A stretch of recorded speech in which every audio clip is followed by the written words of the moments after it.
Buenas tardes, os damos la bienvenida a unas nuevas Science Talk dentro del proyecto Ciencia Viladecans. Cada día estamos más expuestos a titulares impactantes, a noticias que generan miedo, confusión y a discursos que intentan desviar la atención de lo realmente importante.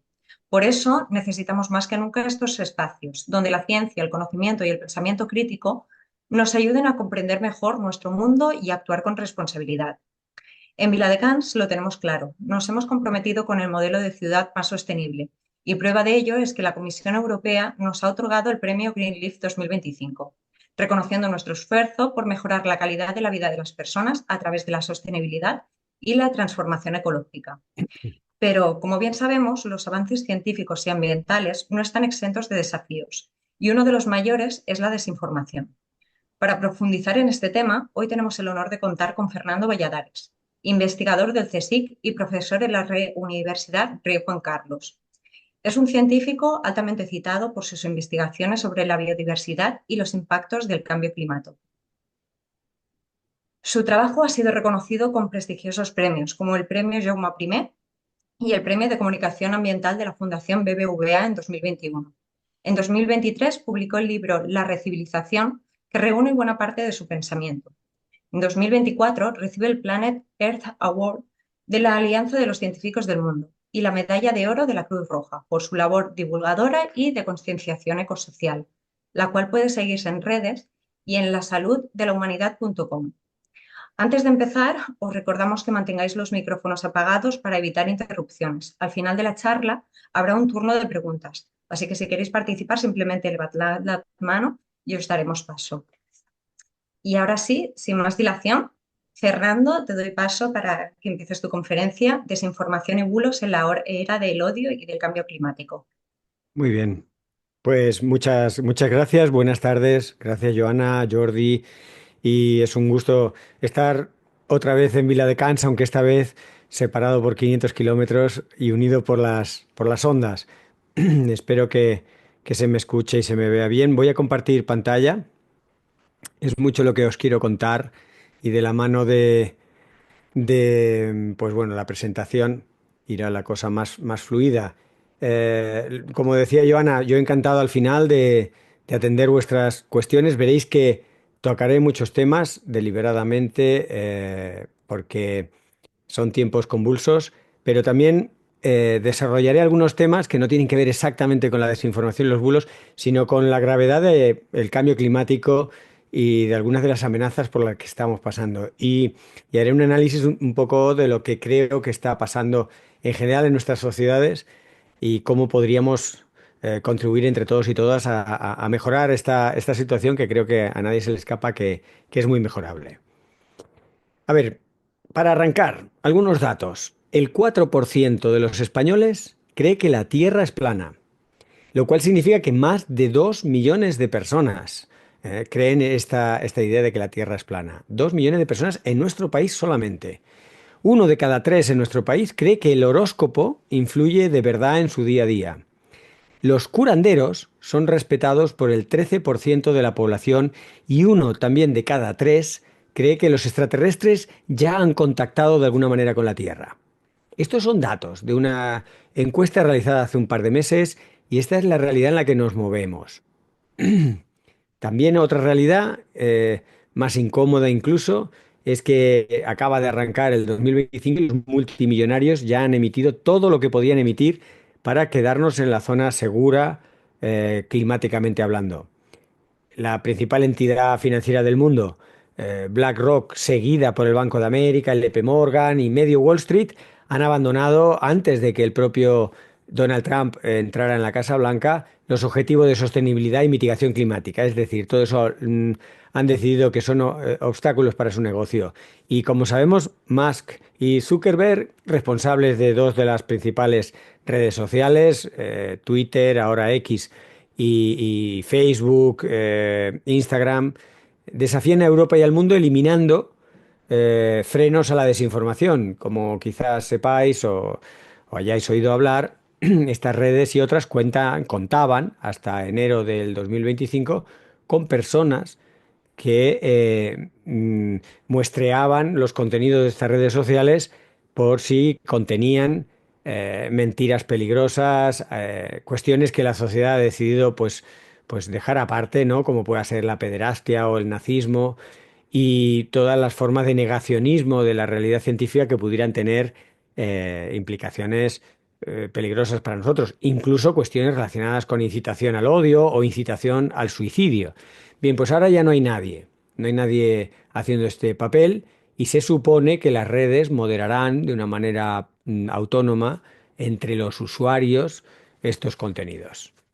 Y dicho sea de paso, ya hemos tenido el primer latigazo hidroclimático, que luego, si acaso, os cuento qué es, pero que os podéis imaginar que tiene que ver con el cambio climático y que algo bueno no es.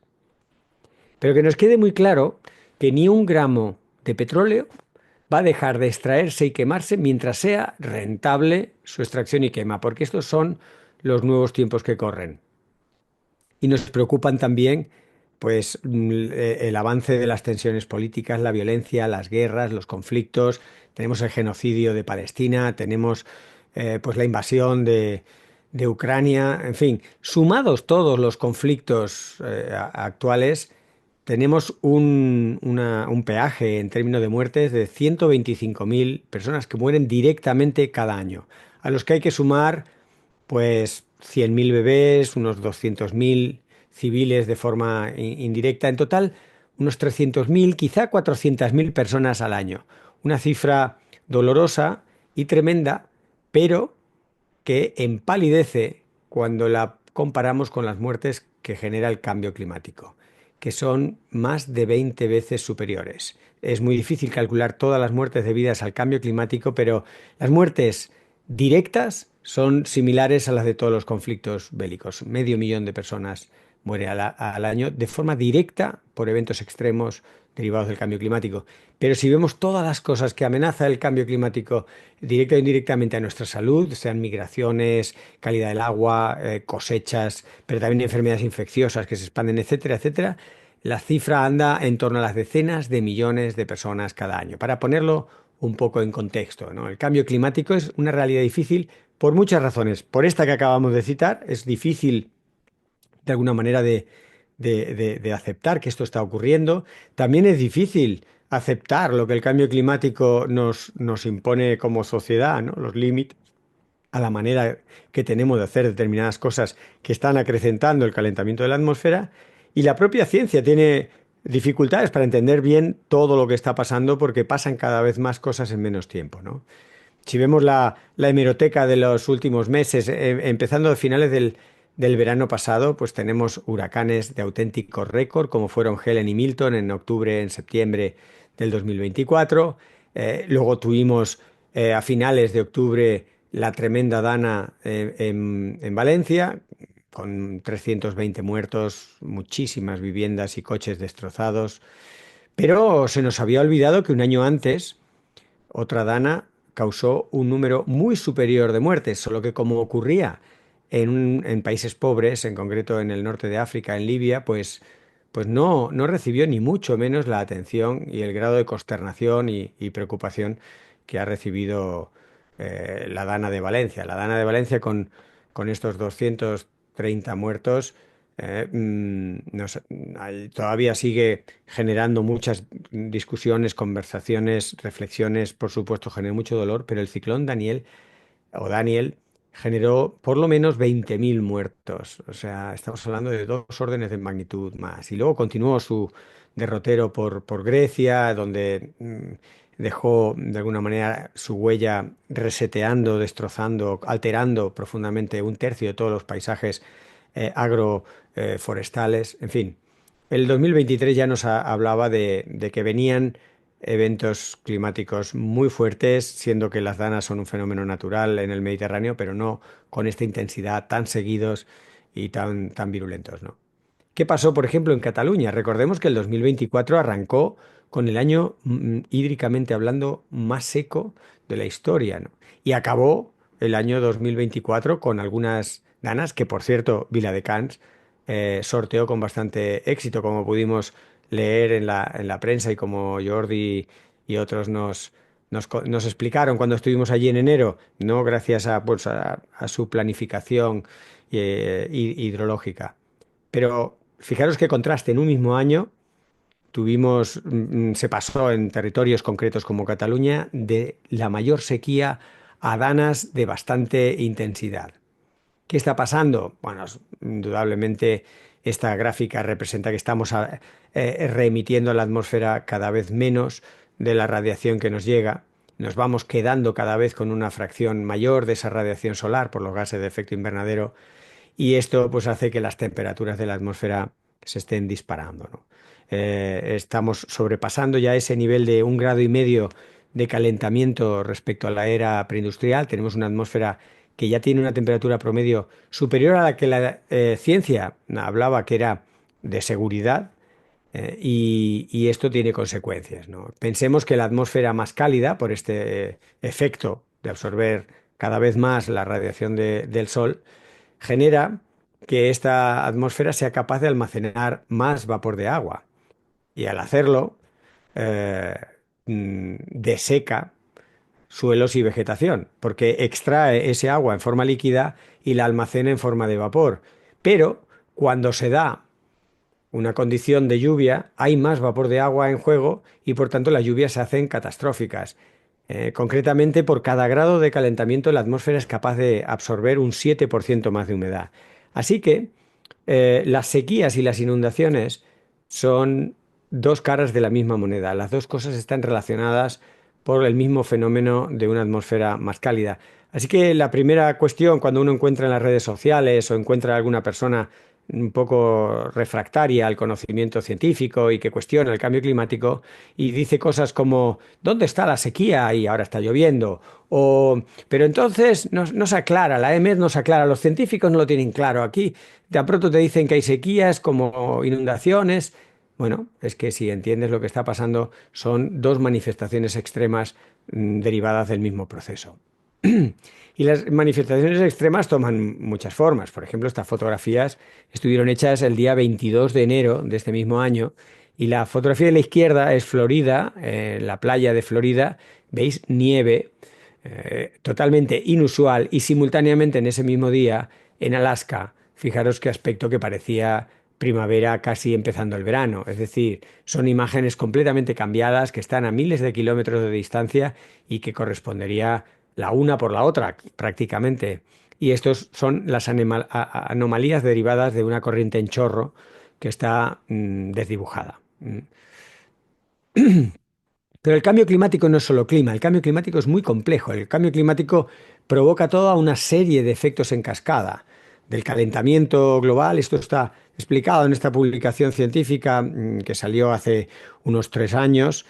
mm, Desde el calentamiento global en la parte superior, a la subida del nivel del mar, a enfermedades infecciosas, eventos extremos, que son las cosas que, digamos, estamos más habituados, tenemos que tener claro que también impulsan migraciones, impulsan la desigualdad económica, algo que a veces no teníamos tan presente. Aquí faltaría una flecha, luego lo comentaremos más, cómo la desigualdad económica todavía genera más calentamiento global, lo que decíamos de los multimillonarios que ya a esta altura del año han emitido todo su cuota de gases de efecto invernadero.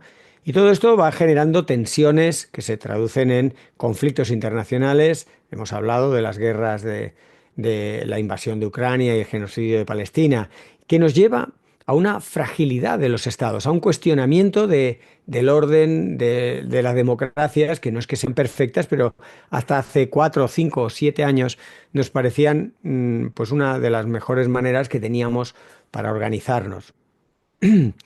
Leyendo este artículo que salió en enero de este año por Carothers y Harnett, caí en la cuenta en algo que me preocupa mucho, porque yo pensaba que la cuestión iba como se acabo de explicar, este fenómeno en cascada, el calentamiento va generando en cascada una serie de efectos.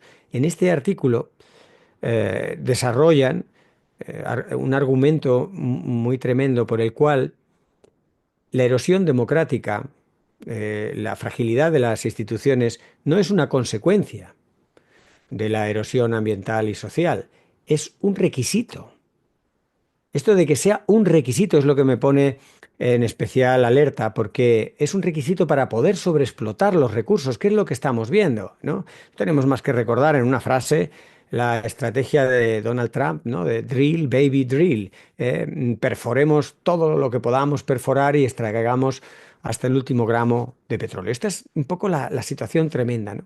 Y una forma muy eficaz de erosionar las democracias, muy antigua y muy bien conocida, ya lo hacían, por ejemplo, en el Imperio Romano, ¿no? Marco Aurelio era bien conocedor por este tipo de estrategias, o de luego el Imperio, en fin, los imperios que fueron siguiendo a continuación hasta llegar a momentos tremendos, relativamente recientes de nuestra historia, como pueda hacer el nazismo en Europa, ¿no? Pensemos en Goebbels, que es el equivalente a lo que ahora sería Musk, ¿no? Y vemos cómo su propaganda, en la que, por ejemplo, una de sus famosas frases era una mentira a base de insistir muchas veces se acaba convirtiendo en verdad, es bien sabido en todas las situaciones de crisis, en todos los gobiernos autocráticos, en todos los momentos de dificultades civilizatorias que generar desconfianza y generar o propulsar la desinformación, los bulos,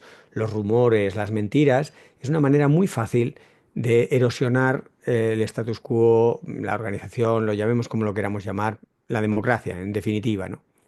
Y vivimos en momentos de gran confusión. En las redes sociales uno encuentra la información perfectamente mezclada, lo veraz con lo surrealista, lo comprobable con lo indemostrable, opinión con datos.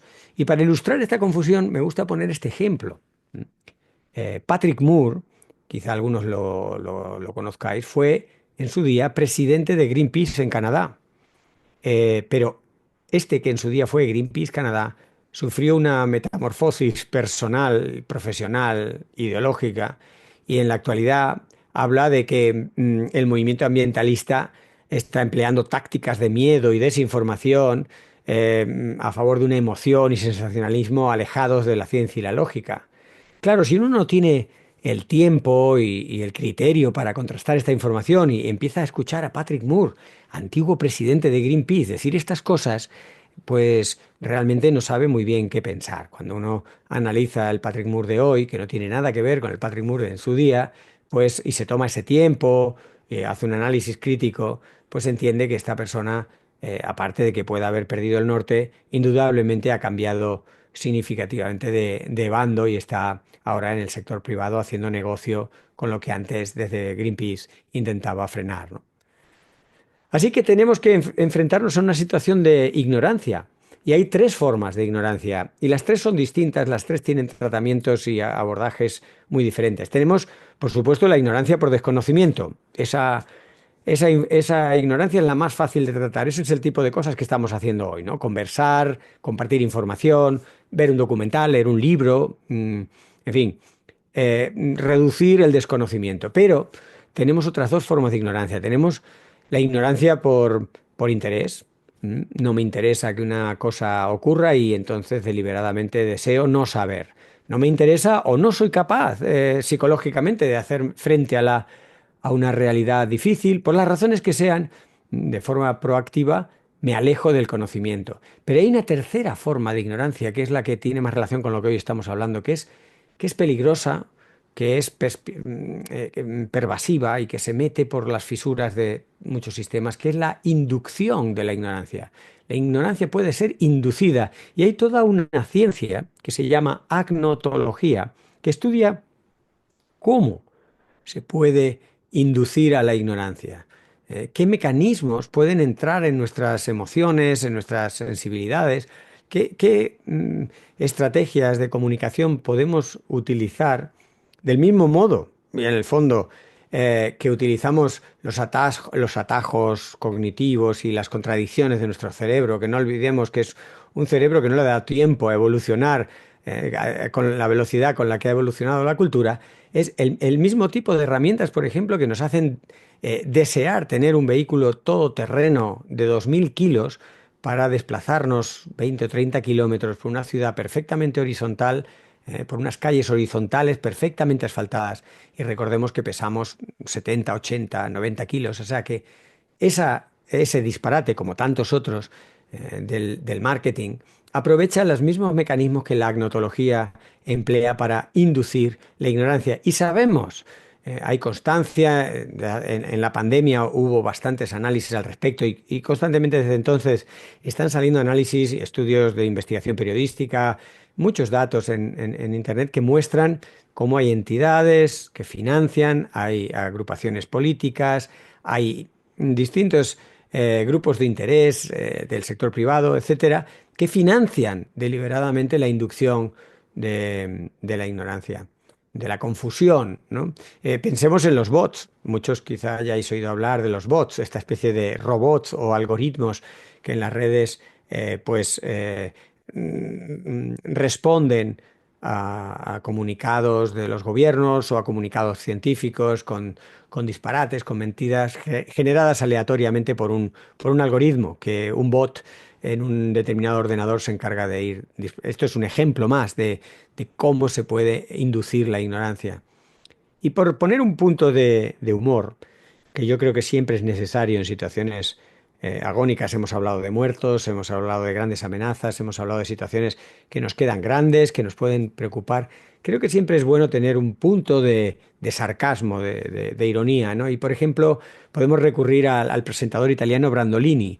Brandolini se hizo famoso por varias cosas, entre otras, por hablar de el principio de la asimetría de la estupidez humana. Este principio básicamente viene a decir que es mucho más sencillo decir una estupidez que demostrar que eso es estúpido. Y los matemáticos vinieron detrás y cayeron en un número aproximado, ¿no? Y dicen que aproximadamente para refutar una estupidez en forma de una frase hace falta todo un párrafo, para refutar un párrafo hace falta una sección, para una sección un capítulo, y para un capítulo hace falta todo un libro. Y por esa asimetría en el esfuerzo, la estupidez sigue predominando. Tiene un punto de sarcasmo, tiene una comprobación o un modelaje matemático, y esto es un poco lo que nos encontramos. Así que los que intentamos explicar lo que pasa y por qué pasa, nos vamos a encontrar con esta tremenda asimetría. Nos va a costar muchísimo esfuerzo contrarrestar bulos, desinformaciones y en el fondo estupideces de todo tipo. La ciencia, hasta no hace tanto, la hemos tenido en un pedestal. Sigue estando un poco en un pedestal, pero quizá en un pedestal bastante más alejado de la realidad, de las necesidades de la sociedad. ¿Por qué? Porque la opinión va ganando terreno. Cada vez más las cosas se opinan y cada vez más la gente se siente capaz de decir cosas como, pues yo no creo que el cambio climático sea para tanto. A mí no me parece que los mares estén tan calientes. Siempre ha llovido en otoño. En fin, la opinión llega hasta el punto de, bueno, pues yo pienso que la Tierra es plana y las cosas que decíamos al principio, ¿no? De que los curanderos también pueden resolver una enfermedad. Pero incluso se llega a un negacionismo del propio dato. Podemos ir a la hemeroteca y hay situaciones totalmente surrealistas, por ejemplo, en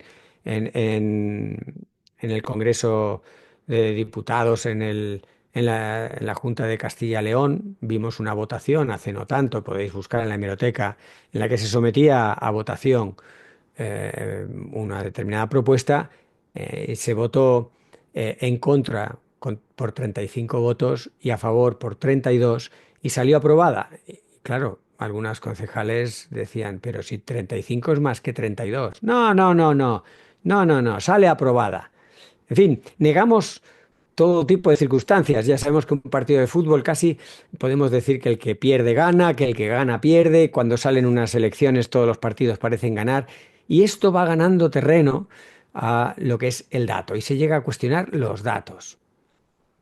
Pero hay que hablar de dinero y cuando hablamos de dinero, quizá algunos que opinan muy a la ligera, se preocupen algo más y digan, caray, esto ya no sé si están tantas bromas. Por ejemplo, podemos en esta gráfica ilustrar lo que se conocen como One Billion Dollar Disaster, los desastres de $1 billón, que en un solo evento extremo y en Estados Unidos, para los que hay bastante datos, sobre todo para el año 2023, ahora pues el gobierno de Donald Trump está precisamente interfiriendo en la recolección de todos estos datos, a pesar de que las agencias aseguradoras lo necesitan, ¿no? Pero también está interfiriendo en la NASA y en la administración NOAA, ¿no? Y en todas las grandes entidades públicas que en su país están determinando el impacto del clima, de los eventos extremos, etcétera. Pero bueno, hasta el 2023, datos fehacientes, hasta 26, 27 eventos en un solo año, que cada uno de ellos costaba o costó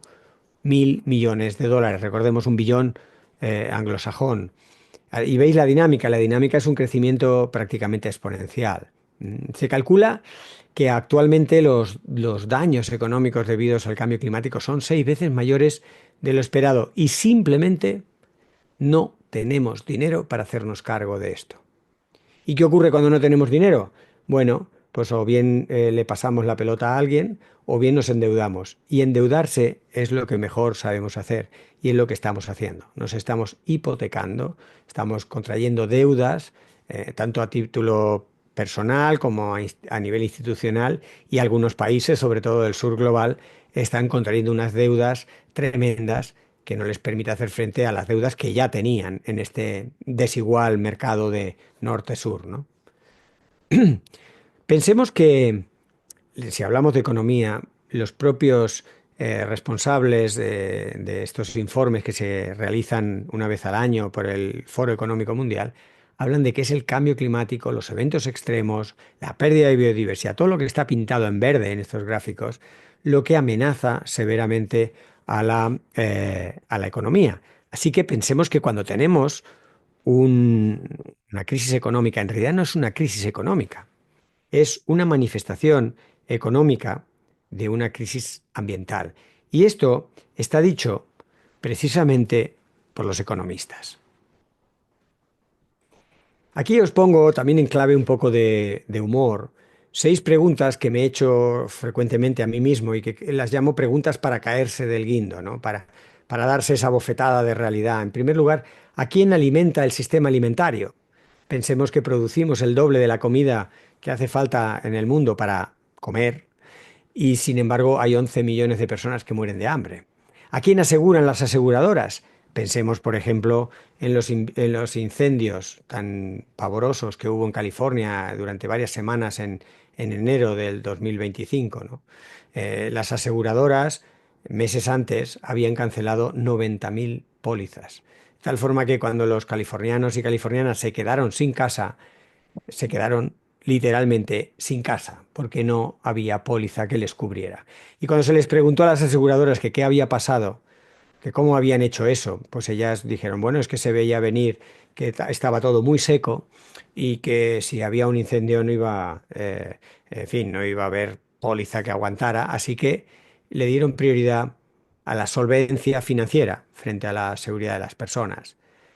¿A quién protege la legislación ambiental cuando estamos viendo tantas formas de vulnerar la legislación ambiental que teóricamente nos protege a todo el mundo? Y parece que lo que protege realmente es al negocio. ¿A quién cobija la ley de vivienda? Recordemos eso de que hay 4 millones de viviendas vacías, especialmente los jóvenes, pero mucha gente no tiene acceso a la vivienda. Y a pesar de todo ello, el sector de la construcción no para de construir y encadena 2 años seguidos con beneficios y con crecimientos de más del 2%. ¿A quién defienden los políticos? Podemos hablar de alguno y luego más adelante mencionaré alguno, pero hay algunos políticos que realmente preferiría que no se tomaran muy en serio eso de defendernos a juzgar por a quién parecen defender. Y a quién financian los fondos de inversión, lo dejo si queréis un poco como tarea para casa. Por decir todas estas cosas y decirlas en esta clave crítica, y por avalar muchas de las cosas que digo con artículos y ser bastante difícil de quitarme de en medio, fui objeto de odio, especialmente tras la Dana, de una manera muy brutal en las redes sociales. Y de aquello, pues aprendí muchas cosas, luego podemos compartir algunas. Pero fijaros que la Dana nos llevó a situaciones surrealistas. Esta fotografía me la compartió una mujer que me vio en televisión precisamente haciéndome eco de la Dana, conversando en un programa de televisión sobre que esto se veía venir, aparte de que la EMET hizo correspondientemente el anuncio, pero la ciencia llevaba tiempo diciendo que el calentamiento de la atmósfera estaba haciendo cada vez más probable este tipo de eventos y los iba a hacer cada vez más graves. Mientras hablábamos de esto, ¿no? Este cartel de una de tantas, no creo que este grupo Albaluz sea el peor grupo, ni mucho menos, es uno más de los grupos inmobiliarios que ofrecen construir y ofrecen viviendas en zonas que, como veis en la fotografía, como me hizo ver esta mujer, están perfectamente inundadas. Hemos creado una civilización que antepone la economía a las personas. Y esto no es un canto lastimero, esto es una constatación de la realidad. Y esto está reflejado en nuestras propias constituciones, no solo la española, sino la de todos los países de nuestro entorno. Se lleva décadas, posiblemente más de un siglo, posiblemente desde la Revolución Industrial, considerando que la economía es un requisito para todo lo demás. Y esto nos hace enviar trabajadores al trabajo en plena alerta roja. ¿Mm?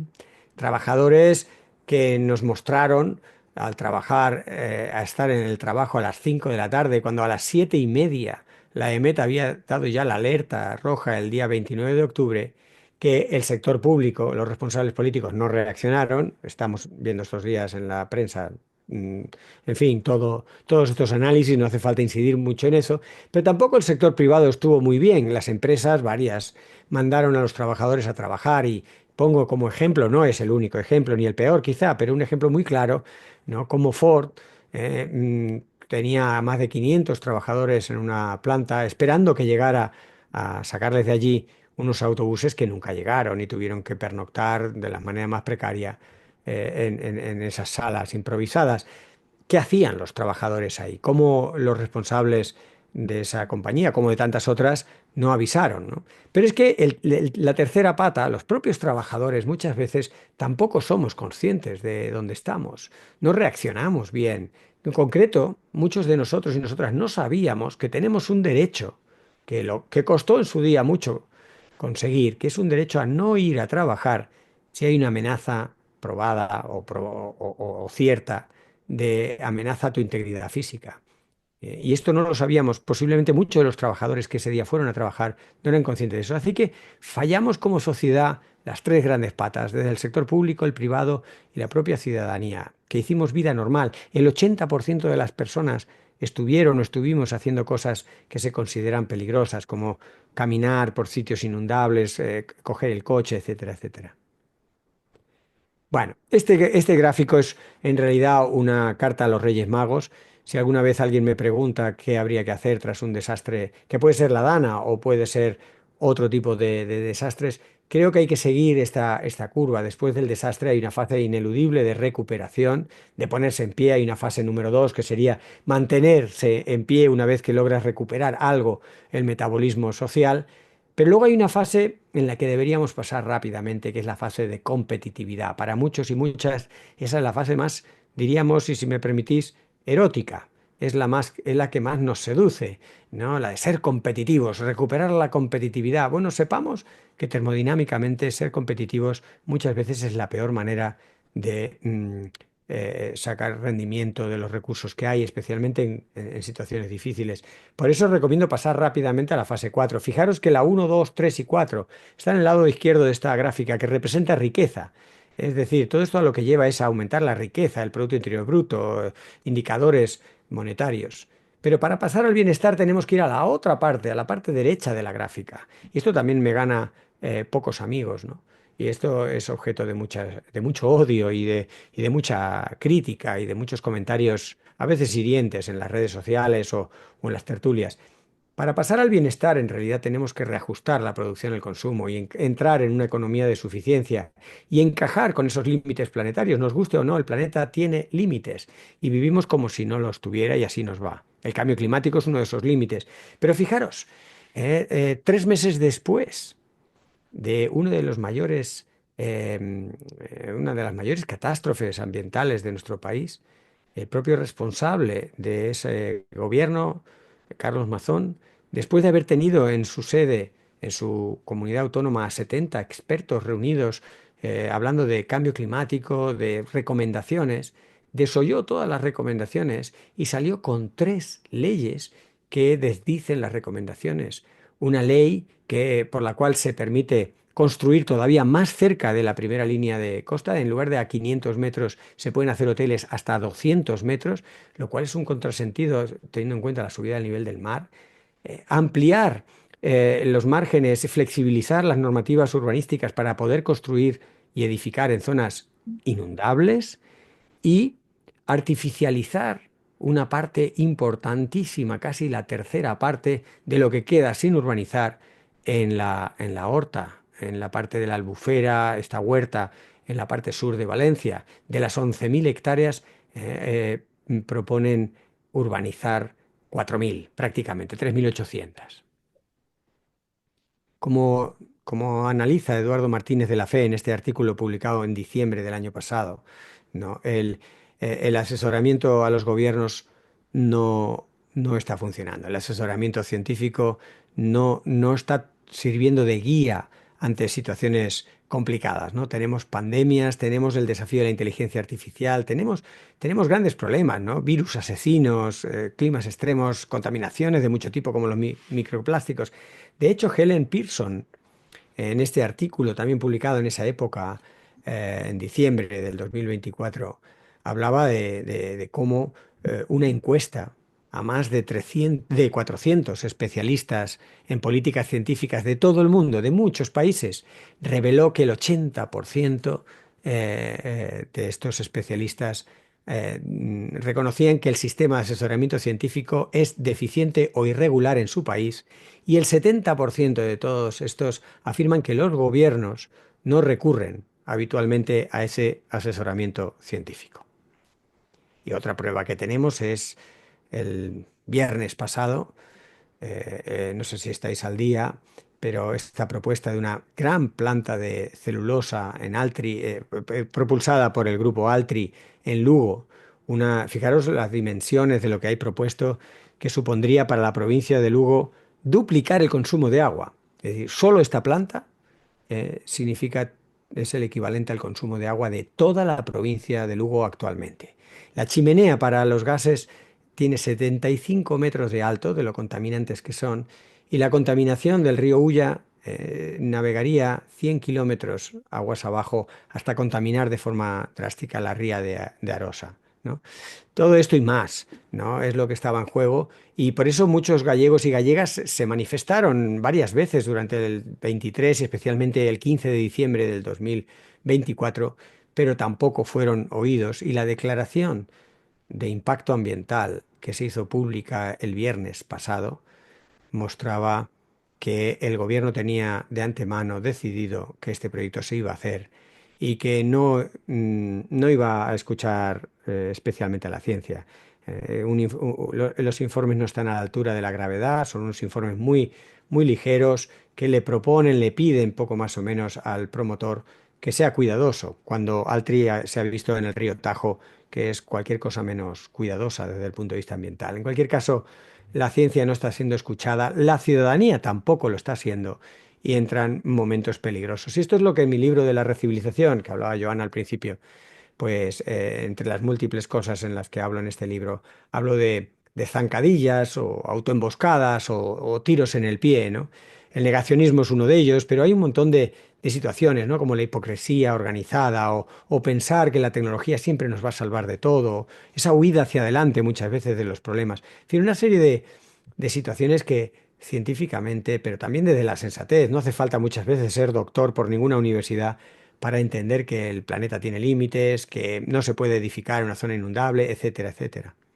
Son situaciones complicadas, y ante estas situaciones encontramos una sociedad crispada, una sociedad polarizada, una sociedad en muchos casos preocupada por lo que se viene. A nadie le deja, digamos, frío el oír y leer sobre muertos, sobre amenazas, sobre guerras, sobre eventos climáticos extremos. Y algunos de los que asomamos explicando lo que pasa y por qué pasa, pues somos sujeto de odio, ¿no? Y muchos, no muchos en cantidad, sino de forma cada vez más insistente y sin muchas consecuencias, se vuelven negacionistas, negacionistas de pandemias, negacionistas de cambio climático, negacionistas de verdades incómodas o de situaciones o de afirmaciones muchas veces científicas, pero que incomodan a lo que estamos haciendo. ¿Cuál es mi pequeño manual de andar por casa, ¿no? De cómo hacer frente a esta situación? Bueno, si me permitís en fin, la arrogancia de plantearos 6 consejos, por si os pueden funcionar. A mí me funcionan, pero tampoco creo que esté llegando muy lejos en esto de arreglar el mundo. Pero, en primer lugar, pienso que es muy importante evitar el choque frontal. Pensemos que estas personas que odian, que son violentos, que son agresivos, que activamente comparten bulos, son precisamente eso, muy agresivos.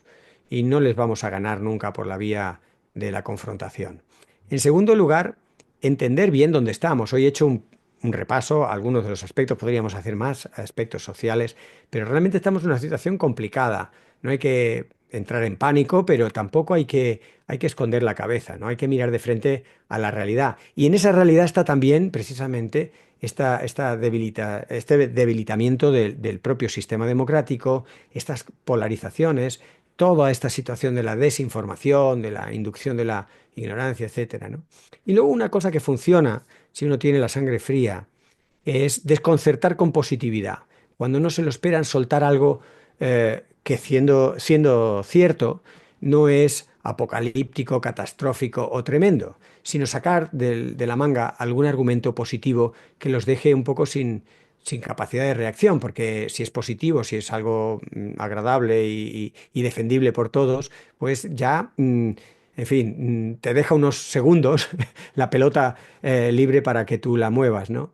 Comunicar siempre, siempre que se explique, se argumente con empatía. Esto no siempre es fácil de hacer, hay que ensayarlo. Hay personas que tienen una empatía natural, a otros que tenemos que estudiarla o desarrollarla, pero pensemos que la empatía no es enemigo de la firmeza. Hay que ser firmes. En estos tiempos que corren no podemos doblegarnos, o no del todo, podemos doblegar en parte, ¿no? Para evitar ese choque frontal, pero tenemos que ser firmes a la vez que empáticos. Y esto hay que ensayarlo. Hay personas que tienen gran talento, hay mujeres que he conocido en situaciones difíciles que con una gran sonrisa son capaces de decir cosas con mucha firmeza, no son hirientes, pero son duras, ¿no? No olvidar el sentido del humor, personalmente me funciona, también me alivia a veces sonreír y establece complicidades y vigilarnos por la posible prepotencia. Nadie queda al margen de sentirse, como diríamos coloquialmente, un listillo, y eso genera en estos momentos la peor de las reacciones. Así que vayamos con la mayor de las humildades, diciendo cosas de forma empática, con firmeza, con algo del sentido del humor y en lo posible con positividad. Ajustarnos a los límites planetarios, en los cuales el cambio climático es uno de ellos, es inevitable. O sea, si no nos ajustamos voluntariamente y con anticipación, acabaremos teniendo que ajustarnos por la fuerza. ¿Por qué no lo podemos convertir en una oportunidad? Y esta es una de las formas quizá positivas que podríamos desarrollar todos y todas a la hora de argumentar y contrastar estas desinformaciones, estas violencias, ¿no? Por ejemplo, aquí vemos el Central Park en la ciudad de Nueva York, que en su día, hace un par de siglos, se consideró una pérdida económica, una pérdida de oportunidad. Imaginaos la cantidad de rascacielos que se podrían haber hecho ahí, ¿no? Y sin embargo, el Central Park ahora le salva la vida directamente a muchos neoyorquinos y neoyorquinas y le mejora la calidad de vida a muchos y revaloriza la ciudad. El cambio climático nos está obligando, y lo hemos visto en los programas, ¿no? de Green Leaves, de Viladecans. El cambio climático está obligando a hacer un Viladecans más verde, más humano, mejor ciudad. Y mitigar la crisis climática en muchos casos no solo es factible, la ciencia te dice cómo se podría hacer, sino que es sano, nos provoca, digamos, un incremento del bienestar. Hay personas que directamente no mueren. Hemos hablado de los que morirían. Bueno, pues si hacemos las cosas, podemos calcular, y Hamilton y colaboradores calcularon cuántos no morirían. Era un cálculo muy conservador. Si se aplicara lo que se dijo en su día en el Acuerdo de París, y del orden de 10 millones de personas no morirían. Es un cálculo muy conservador, seguramente muchas más, pero al menos 10 millones de personas, que son más o menos las que murieron con la COVID, no morirían si hiciéramos lo que dijimos en el Acuerdo de París con las emisiones. Por poco que hagamos, hay mucho que ganar, y también de esto hay muchos ejemplos, y os pongo simplemente una pincelada, ¿no? Para todos los que estáis en zonas costeras, ¿no? Como yo que estoy aquí en Madrid, las playas son una zona querida y valiosa. Bueno, pues con una mitigación moderada de los gases de efecto invernadero, es decir, con una mitigación que tampoco sea de auténtico heroísmo, se podría evitar el retroceso del 40% de las playas del mundo, ¿no? ¿Qué toca hacer? Ya me voy acercando al final. Pues os podéis imaginar, en primer lugar, abandonar el pensamiento mágico. Creo que en esta sociedad coexisten de forma a veces un poco problemática la confianza en los milagros, en el pensamiento mágico, con los datos científicos, todo relativamente mezclado y a veces incluso las propuestas electorales o los anuncios comerciales de algunas compañías inciden en este pensamiento mágico que creo que con un poco de crítica tenemos que ir abandonando. ¿Mm? Sigamos, después de abandonar el pensamiento mágico, por eso de descartar las verdades alternativas. La palabra, el concepto, verdad alternativo, lo oí por primera vez defendido por Donald Trump precisamente en su primer mandato. Durante la pandemia, él varias veces y con insistencia hablaba de esas verdades alternativas, ¿no? Como si hubiera una verdad y otra verdad y otra verdad y uno se queda con la que le gusta. Incluso vemos o escuchamos y algunas personas utilizan con cierta naturalidad eso de esta es tu verdad, esta es mi verdad. Pero ¿qué es eso de tu verdad y mi verdad? Una cosa es que no alcancemos a comprender bien la realidad, la verdad, y otra cosa es que de partida admitamos que hay varias verdades. Hay que buscar ocasión de hablar de lo importante, aunque lo importante pueda resultar incómodo, aunque sea más divertido hablar de un partido de fútbol o hacer bromas o entretenernos, tenemos que sacar oportunidades, momentos para hablar de lo importante, ¿no? Y por explicar todo esto, el lado también interesante, positivo, semanas después de haber sufrido explícitamente el odio, recibí el apoyo explícito en un manifiesto en las redes sociales, pero este manifiesto se acabó firmando por más de 800 organizaciones sociales y medioambientales y se publicó en El País el 18 de noviembre. No es tanto una ilusión para mí, que claro que lo fue, sino en el fondo un reconocimiento de que la sociedad es consciente de lo que está pasando y está harta de estos mensajes del odio, de estos mensajes en contra del conocimiento que nos están complicando la toma de decisiones difíciles como ahora, ¿no? Y ya para ir acabando unas reflexiones. Creo que cada día estamos entendiendo un poco mejor por qué no entendemos de qué enferman y de qué mueren millones de personas cada año. Y es porque no queremos aceptar la hipocresía y las paradojas de nuestro modelo de civilización. Un modelo de civilización que nos lleva a enfermar e incluso morir por dinero. Esto es difícil de aceptar y creo que es un momento de significarse. El que pueda, yo le invito a que también sea activista en su nivel, en su escala, en sus posibilidades, en sus voluntades, pero al menos hay que significarse y ser explícito a la hora de aceptar o rechazar afirmaciones, comentarios, posturas, porque no hay margen en la situación en la que estamos para que la mayoría siga siendo silenciosa. Lo dejo por aquí. Muchas gracias.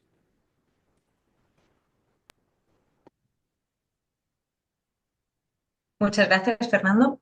Veo que ya nos han dejado una primera pregunta. Ujú. Voy a leértela, que la tenía por aquí. Comenta Jordi Mazón que has mencionado el término latigazo climático. ¿Qué se Sí, entiende por este fenómeno? bueno, el nombre completo es latigazo hidroclimático.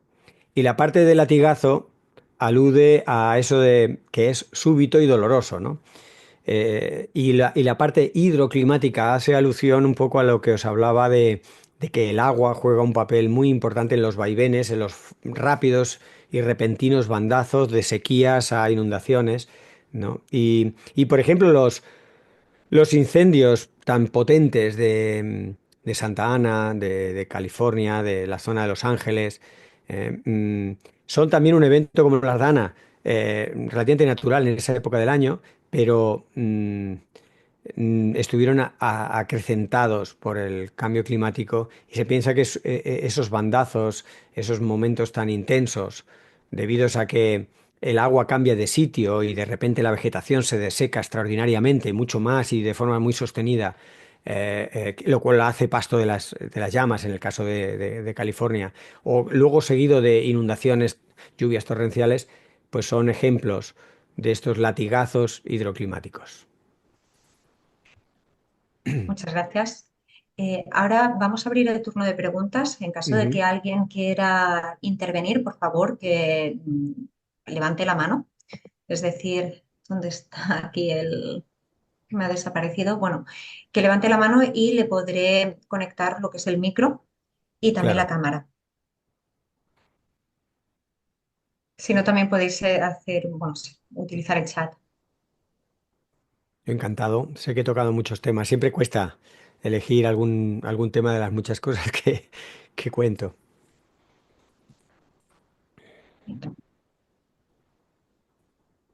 ¿Alguien se anima con alguna pregunta? Como comento, si tenéis algún tipo de problema para levantar la mano, podéis utilizar el chat y leer vuestra pregunta.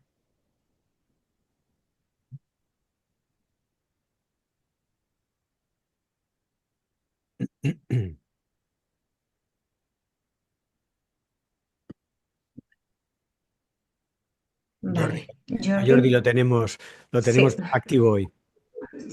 Sí, bueno, a ver, yo pongo la cámara en marcha. Bueno, Fernando, muchas gracias por la charla, muy interesante y muy ilustradora. Gracias. Realmente bueno, es un tema muy actual, que siempre en cualquier ámbito ha tocado, como has dicho, muchos temas.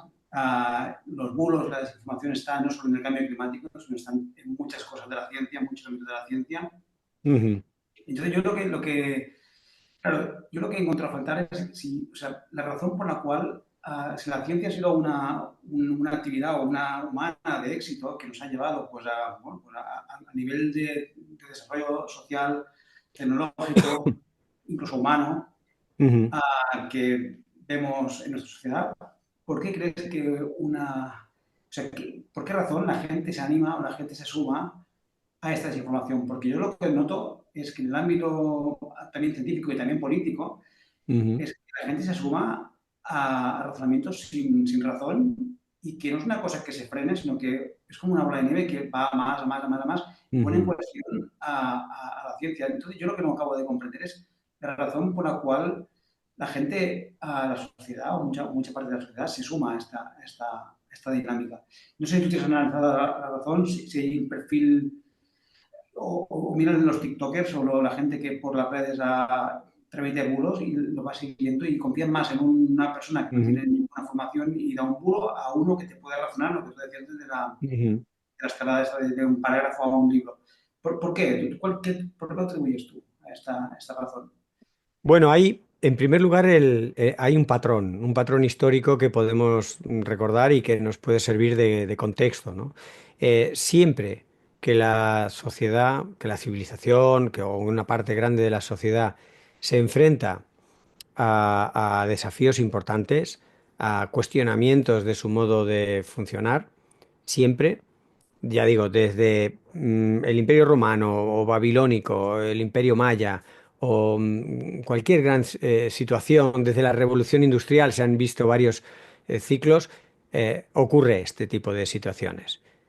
Claro que las circunstancias históricas cambian, antes no había redes sociales, antes la manera de expresar esa confianza en lo paranormal, la manera incluso de entretenerse, porque pensemos que muchos de los bulos corren porque son graciosos. Muchas de las teorías conspiranoicas corren porque son ingeniosas y te hacen pensar, son como auténticos hilos cinematográficos, guiones cinematográficos que son más divertidos que la cruda realidad. Hay un punto de entretenimiento. Pensemos que en la caída de las grandes civilizaciones, cómo se mantenía entretenida la gente para que no tomara conciencia precisamente de los riesgos reales que estaban sufriendo, ¿no? Entonces, las civilizaciones, las sociedades, en mayor medida, globalmente o parcialmente, mm, cuando pasan por momentos de esplendor, de desarrollo cultural, de desarrollo tecnológico, de desarrollo económico, pues acaban socavando los medios por los cuales han llegado allí. acaban minando las condiciones ambientales y sociales que les permitieron llegar allí, ¿no? Son ciclos de la historia. No terminamos de alcanzar un desarrollo de forma realmente sostenible, un desarrollo que vaya dando paso de la explotación material de los recursos a un desarrollo más individual y social, más en lo personal, más en valores, que no tenga una huella ambiental. Eso no termina de ocurrir. Ahora yo creo que podríamos hacerlo, tenemos las condiciones para hacerlo, pero no lo estamos haciendo, ¿no? Y pensemos también de dónde venimos. Venimos de largas décadas en el que el norte global ha vivido relativamente bien y resolver los conflictos a gorrazos, resolver los conflictos con guerras y con violencia, no ha sido una opción en Europa, por ejemplo, o en Estados Unidos durante 30 o 40 años, a pesar de la Guerra Fría, a pesar de situaciones difíciles, no voy a negarlo, ¿no? Y esas situaciones de relativo confort hacen que en general todos y todas nos vayamos alejando de lo que nos hace vulnerables, de los riesgos reales, y vamos por eso cayendo en esa especie de mayoría silenciosa, ¿no? Callémonos, no remuevas, no vaya a ser que la liemos, no digas nada incómodo, no te reveles mucho, no te hagas preguntas difíciles de contestar, y esa mayoría silenciosa que ha podido funcionar cuando las cosas, digamos, no estaban tan difíciles en términos, por ejemplo, de cambio climático, en términos de sobreexplotación de los recursos, iremos viendo, hay más de 300 guerras por el agua que no pararán y que irán aumentando en intensidad. Cuando, cuando por no molestar o porque estamos acostumbrados a resolver las cosas de una manera muy pacífica y no tenemos los mecanismos para discrepar de manera fértil, pues al final le vamos dando paso a esa minoría violenta que va ocupando con su opinión los espacios de la información y que va ocupando con su manera violenta de imponerse en los espacios más democráticos en los que podríamos entre todos y todas encontrar puntos de acuerdo, ¿no? Y esto por desgracia, es un fenómeno casi cíclico, pseudocíclico. Y teniendo el conocimiento que tenemos, la tecnología que tenemos, la capacidad tanto histórica, matemática, tecnológica, para identificar estos patrones y de alguna manera contrarrestarlos, aunque no sea perfecto y total, me da pena, sobre todo a la caída del día, cuando a uno le fallen ya las fuerzas. Por las mañanas me levanto capaz de decir, no, tenemos todas las herramientas para no caer en esa trampa que nos auto ponemos, ¿no? Pero realmente es complicado, la realidad es muy tozuda y lo estamos viendo. Así que creo que tiene que salir nuestra mejor versión, ¿no? Una versión informada, pero también emocionalmente fuerte de cara a hacer frente a situaciones angustiosas o preocupantes y también hacer frente a esa estupidez que decía Brandolini, a esos bulos que te crispan y dicen, pero ¿cómo es posible? Piensa que uno de los criterios que a veces en las redes sociales se utiliza es, pero si esto me lo ha dicho mi amigo Joaquín, con el que iba al cole. Y tú dices, pues sí, me alegro mucho, tu amigo Joaquín será estupendo, pero a lo mejor de esto no sabe nada. ¿Qué criterio es ese, no? Y entonces a uno le ríen las gracias, otro apoya, y pues yo quiero conocer a Joaquín, y ya estamos liados. Y ya lo que era una broma, ya no sabes dónde está el cuestionamiento de la ciencia, nadie se acuerda de cuál era En fin, y estas cosas hay que pararlas en lo posible, por eso digo que hay que significarse y hay que, cuando veas una estupidez o cuando veas algo peor que una estupidez, creo que hay que levantar humilde y amablemente el dedo y decir, no, eso no es lo que creo que está ocurriendo o eso no está bien. Y lo mismo también en positivo, cuando algo te parece que está bien, cuando alguien se explica bien, cuando lo que estás escuchando, una campaña de un político o un planteamiento de una empresa o una opinión de un tertuliano está bien, manifestémonos a favor también.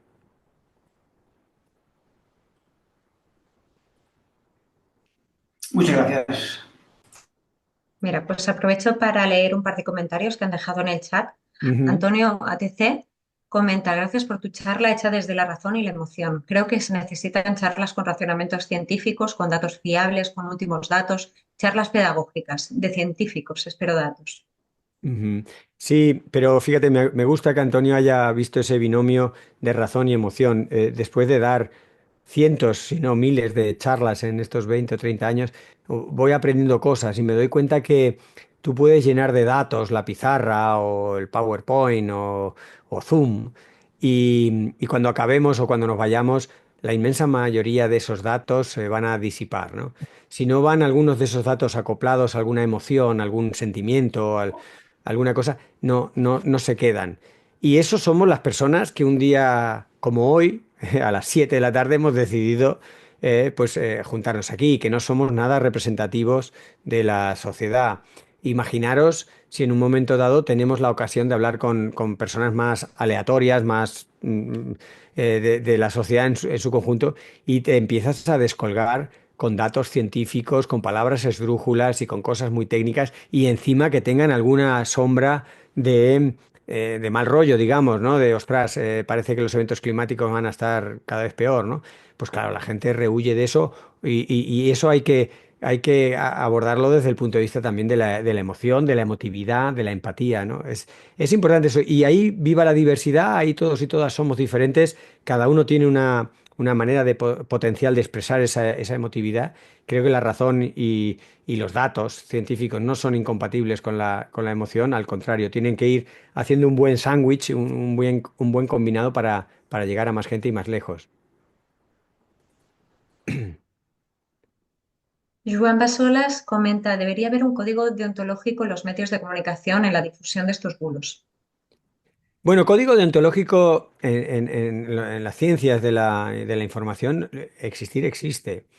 Los medios de comunicación convencionales, esos que no consultan los jóvenes, es decir, la prensa, la radio y la televisión, los medios convencionales tienen este código, pero claro, muchos de ellos o son directamente privados o dependen de la financiación de la publicidad o, en fin, con lo cual la independencia no siempre es factible. Además, también la sociedad que leemos esos medios de comunicación, buscamos comentarios cortos, buscamos, desde luego es muy difícil hoy en día hacer periodismo de investigación, por ejemplo, ¿no? Pensemos, un buen periodismo de investigación puede requerir semanas de un periodista o dos o tres que se dediquen a indagar, a recopilar información. ¿Y eso quién lo paga? Eso si ni siquiera luego lo recompensan los lectores, porque si tiene más de 500 palabras a lo mejor no lo leemos nadie. Entonces, el código deontológico se empieza a resquebrajar. Y eso en los medios convencionales que lo tienen explícitamente, en las redes sociales, que ahora es lo que consultan los jóvenes, pero también muchos y muchas de nosotros, ¿no? Que nos informamos de las cosas por Instagram o por Twitter o por Blue Sky o Mastodon o Facebook o lo que sea, ¿no? Así que ahí al principio de todo comentaba, ¿no? Cómo se están cayendo las pocas barreras que había en su día para contrabalancear información que pueda ser incluso perjudicial o negativa o socialmente inaceptable, ¿no? Así que ahí ya no hay código y si el poco que había, pues lo estamos viendo desaparecer en estos momentos de mucha, en fin, muy convulsos.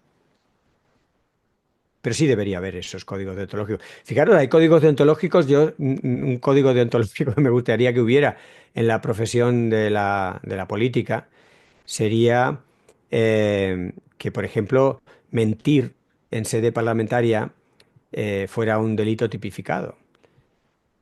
Porque yo entiendo que un representante político puede equivocarse, todos nos podemos equivocar, pero si se puede demostrar que ese político sabía una cosa y dice deliberadamente otra, y esa mentira tiene consecuencias para la salud, tiene consecuencias importantes para la ciudadanía que le ha elegido, debería ser, debería estar tipificado que eso tuviera consecuencias importantes, ¿no? Para que eso no pudiera ocurrir. Pero estamos viendo que en sede parlamentaria, por ejemplo, se escucha decir cosas, pero en nuestros parlamentos, no estoy hablando de la distopía que estamos viendo en la Casa Blanca, en nuestros parlamentos autonómicos, incluso nacional, que el cambio climático es el bulo de las izquierdas.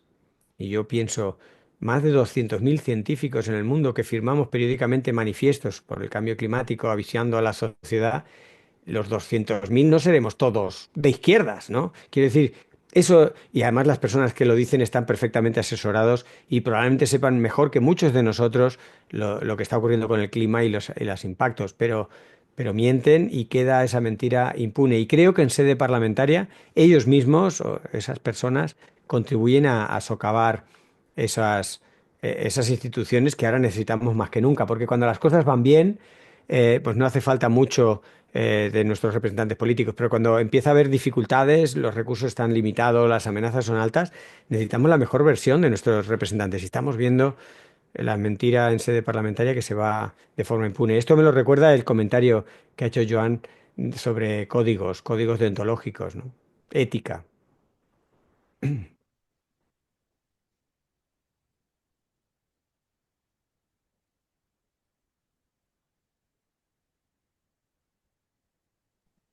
Perdonad que estaba. Sí, por supuesto, Ana.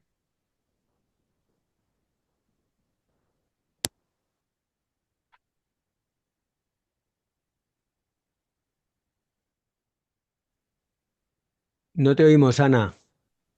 Algo pasa que no te oímos, ¿no? No, a ver, a ver ahora. A- te vemos mover los labios, pero yo por lo menos no te oigo. Yo tampoco veo que tienes que tener algún tipo de problema con el micro. Si quieres, escríbelo en el chat, aunque sea cortito. Teclea alguna cosa. No te oímos.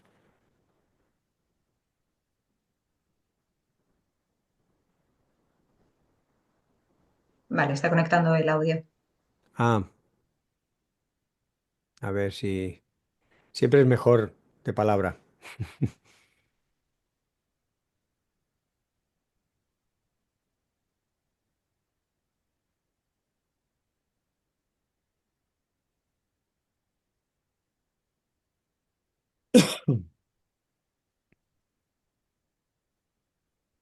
Hola, Ana.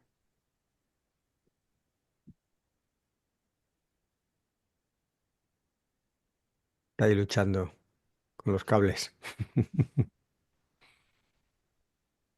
No doy con la tecla. Solo quería saludar a Fernando desde Algeciras y preguntar por la implicación del... Ahí está dando señales de vida Ana por el chat. Un saludo a Ana de Algeciras. Qué bueno que se haya conectado. Por la implicación del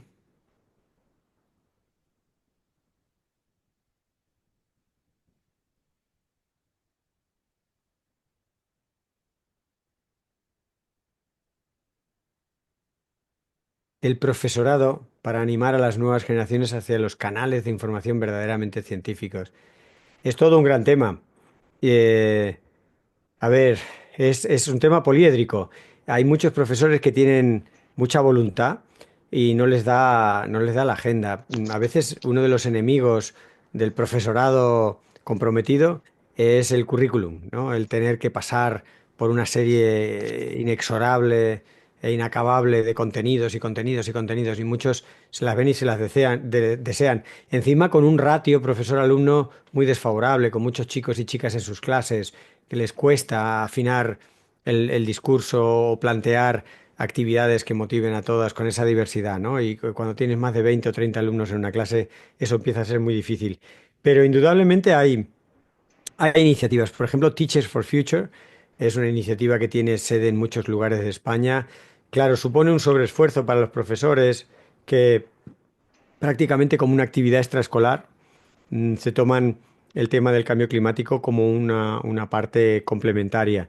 Luego hay profesores que se las arreglan para sortear un poco ese currículum y esas obligaciones y motivar a los alumnos a que también ellos mismos aprendan a desarrollar un poco pensamiento crítico, que ayuden a buscar de forma crítica las informaciones, que incluso traigan a las clases. He leído en Instagram, un amigo mío me ha pasado por WhatsApp, ¿no?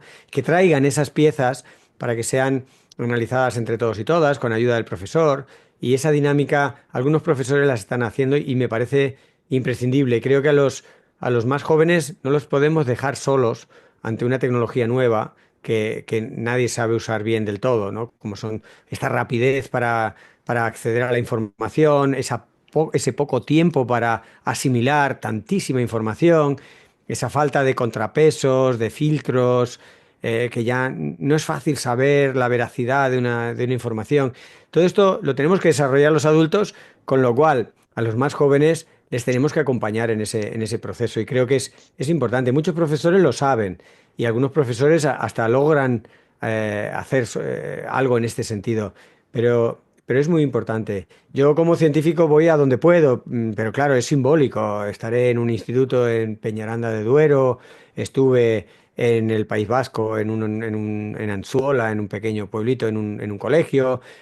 Pasado mañana estaré en Vigo y aprovechando que doy una charla, por la mañana estaré en un colegio y de vez en cuando voy a ese contacto con los más jóvenes, que a mí personalmente me enriquece mucho y que también puede servir para con los profesores afinar algunas cuestiones científicas o darles también recursos que los profes puedan usar en clase. Es un tema muy importante. Pensemos también el papel de los padres, ¿no? Que también parte de la educación se hace en casa. Pero pensemos en los dobles sentidos, porque también me han contado algunos profesores de Teacher for Future que algunos padres les han venido a casi a quejarse, decirle, oye, ¿qué le estás enseñando a mis hijos sobre el cambio climático? Que eso es ideología. Y esto da un poquito como de susto y habrá que gestionarlo con suavidad para evitar confrontaciones padre-hijo o familiares con los estudiantes o los alumnos. Es un tema complicadillo, pero a veces los chicos y chicas muy motivados por profesores muy motivados, pues traen a casa piezas de información, traen a casa noticias, contactos, webs, artículos, vídeos que pueden hacer a la familia una tarde, una noche, pues reflexionar, aprender y tal. Es lo que yo llamo a veces educación inversa, ¿no? Los más jóvenes enseñando a los más viejos. Están cambiando las cosas tan deprisa y mucho va de la mano de los teléfonos y de móviles y de las tablets y de internet. Y en esto a veces navegan muy bien los más jóvenes, que a veces son ellos los que nos pueden enseñar. Quizá nosotros lo que tenemos siempre es esa sensatez, esa manera de calibrar, contrastar las informaciones. Así que creo que es algo a lo que hay que lanzarse. Fíjate, ya dando un paso un poco más a los más mayores en la universidad, tenemos un debate con la inteligencia artificial. ¿Qué hacer con la inteligencia artificial? Yo desde el primer momento, desde el día uno, dije, la inteligencia artificial hay que usarla. Pero pensad que cuando se les manda los trabajos que puedan realizar los chicos en la universidad, muchas veces lo hacen con inteligencia artificial. Esto se notó, hubo un momento en mis alumnos que de pronto empezaron a traer trabajos que estaban muy bien escritos. Y digo, ostras, no tienen errores ortográficos, las frases están todas muy bien escritas y tal. Y dije, anda, es que no lo han escrito ellos, por eso están tan bien escritos.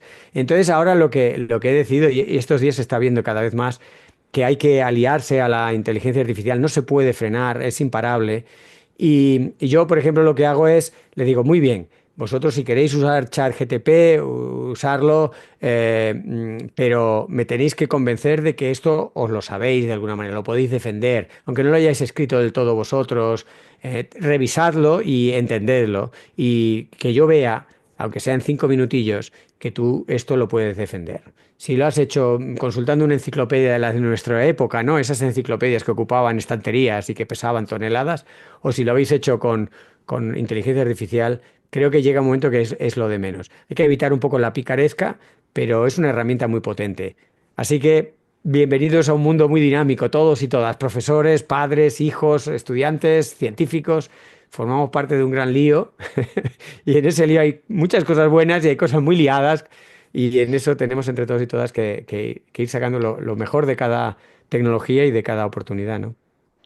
No sé si seguís sin oírme, ¿no? ¿No me Ahora te oís? oigo, sí, te oímos muy Ah, bien, qué Ana, bien. ahora se te Bueno, oye muy pues bien. solamente añadir, Fernando, que he llegado tarde a la charla, pero sé que mañana o pasado la podré ver entera en YouTube. No sé si me recuerdas, viniste a Algeciras, a la Sí, Fundación Campus Tecnológico, es un placer de oírte. Y sí me yo estaba solamente, sonando tu cara. ahora te sonaba mi cara. Bueno, pues solamente un apunte solo, ¿no? Antes han comentado, ¿no? Me parece que era Joan, el tema de la emoción, ¿no? Que tú hablabas y se notaba la emoción. Pues yo también creo, quizás por tantos años de docencia, ahora ya estoy jubilada, aunque sigo echando de menos a los alumnos, Ujú. que la pasión es importante. Entonces, si ellos, comprendo todo lo que has dicho, quizás mejor que nadie, porque lo he vivido, ¿no? Pero la pasión es importante, que ellos vean que lo que tú intentas transmitirle lo crees realmente.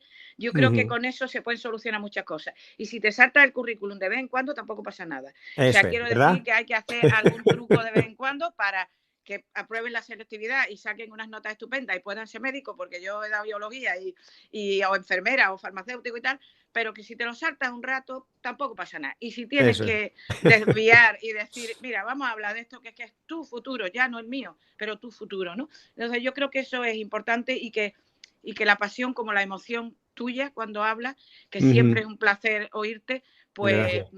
es importante. Me alegro muchísimo de verte físicamente, aunque sea en la pantalla. Gracias, Porque Ana. te recordamos con mucho cariño en Algeciras. Un beso.